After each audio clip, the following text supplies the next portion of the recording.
नमस्कार। कैसे हैं आप लोग? अच्छे होंगे। मेरा नाम रोहित है और आज हमने एक वेब सीरीज़ स्टार्ट किया है।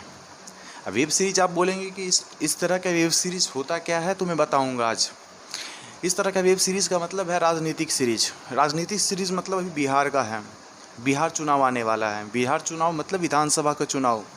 और जब विधानसभा चुनाव का बात होगा तो मिथिलांचल को के बिना ये सब चुनाव संभव नहीं है। तो हम मिथिलांचल में प्रत्येक सीट पर हम कौन है संभावित उम्मीदवार, कौन है जीतने वाला उम्मीदवार, कौन बनेगा विधायक, ये और कौन नीतीश कुमार का खास बनेगा, ये भी हम बात करेंगे। ये भी बात करेंगे क्या मिथिलांचल से जदयू को बहुमत मिल पाती है या नीतीश कुमार पिछड़ जाएंगे, तेजस्वी यादव आगे होंगे या फिर बीजेपी कोई गेम खेलेगी। इन सब के बीच में हम एक सीट पे चलते हैं। आज मेरा पहला सीरीज है। हमको लग रहा है कि आप प्यार करेंगे, हमारे YouTube चैनल को सब्सक्राइब करेंगे, लाइक करेंगे, शेयर करेंगे। फिलहाल हम चलते हैं उस सीट पे। नाम है समस्तीपुर। समस्तीपुर का एक ऐसा विधानसभा क्षेत्र जो उत्तर बिहार का इकलौता जूट मिल है। विकास के लिए तरस रहा है ये विधानसभा क्षेत्र।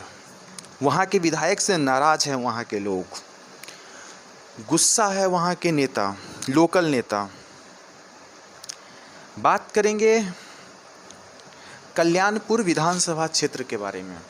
कल्याणपुर विधानसभा क्षेत्र के बारे में बता दें, पिछले बार रामविलास पासवान के भतीजे प्रिंस राज और वर्तमान विधायक जदयू के महेश्वरी हजारी के बीच में जोरदार टक्कर हुई थी, जिसमें महेश्वरी हजारी ने तमाम कोशिशों के बाद, प्रिंस राज की तमाम कोशिशों के बाद वहाँ पे हार जाते हैं प्रिंस राज जी।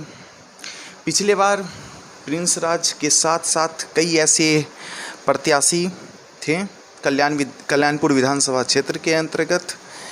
तो उस प्रत्याशी में हम सबसे पहले बता दें, लोजप्पा से प्रिंस राज थे जो हार गए थे, महेश्वरी हजारी थे जो जीत गए थे जदयू से, अभय कुमार बसपा से थे और ये इस बार पूरे दमखम के साथ लड़ेंगे, ऐसा वहाँ पे अभय कुमार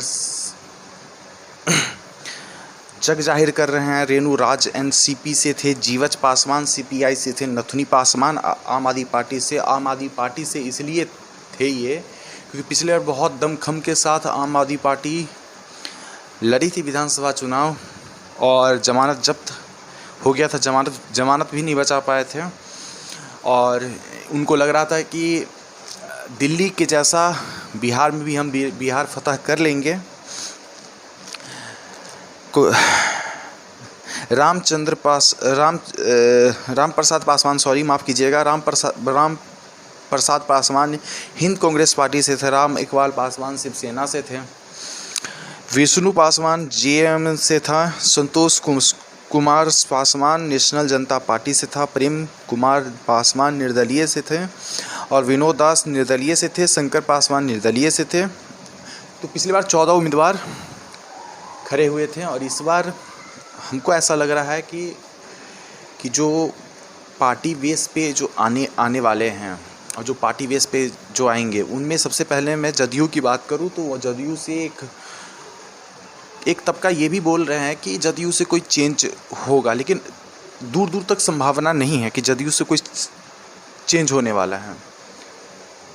राजद से कई ऐसे नाम आ रहे हैं, कोई गुप्त मीटिंग भी रखी जा रही है राजद के द्वारा।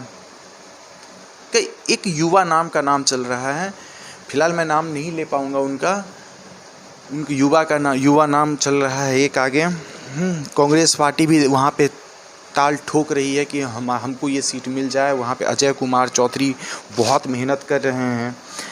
भाजपा के पूर्व मंडल अध्यक्ष वहाँ के, वो भी गुप्त रूप से नाम चल रहा है। भाजपा के पूर्व मंडल अध्यक्ष रामचंद्र ठाकुर जी का भी नाम चल रहा है। तो इस तरह से अब एक बात दिलचस्प है, यदि लोजप्पा के पास जाएगी राष्ट्रीय लोक समता पार्टी के पास ये सीट जाती है तो वहाँ पे एक नाम जो बड़ा अजीब चौंकाने वाला आ रहा है, वो है पूर्व मुखिया मोहम्मद आजिम। मोहम्मद आजिम पिछले दिने राष्ट्रीय लोक समता पार्टी में आए थे और वो अभी से कोशिश में लगे हैं कि हम कल्याणपुर सीट से हम रुलसप्पा से यदि सीट मिलती है तो हम दावेदार हो सकते हैं। तो कई ऐसे नाम हैं जिसको लेकर